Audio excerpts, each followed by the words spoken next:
Surendra Bhadohi blog से मैं स्वागत करती हूँ आराधना तिवारी। सुरेंद्र भदोही ब्लॉग में आपका स्वागत है। मेरा नाम आराधना तिवारी है। मेरे चैनल का नाम आराधना तिवारी 6915 है।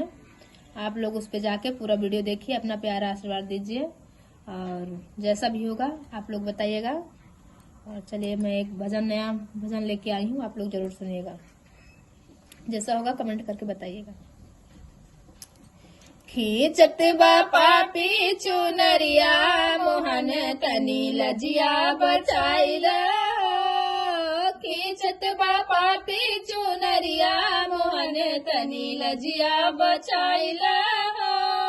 वही बगल में बिस्पिता माँ खड़े हैं, वही बगल में बिस्पिता माँ खड़े हैं।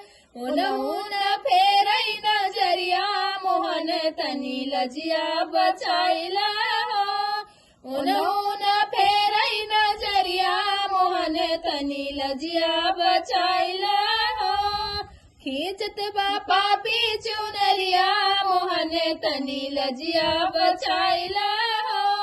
खींचत बा पापी चुनरिया मोहन तनी लजिया बचाइला।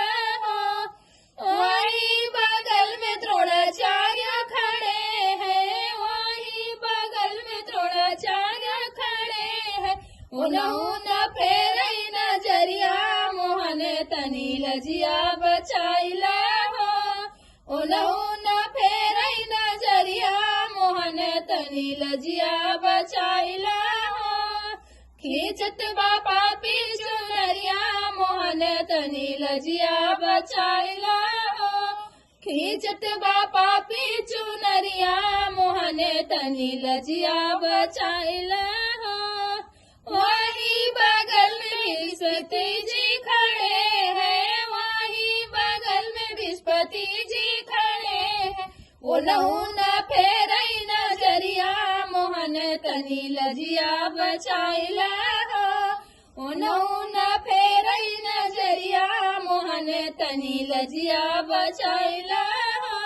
खींचत बा पापी चुनरिया मोहन तनी लजिया बचाइला।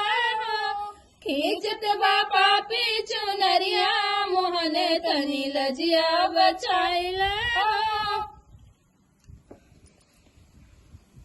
जैसा होगा आप लोग कमेंट करके बताइएगा।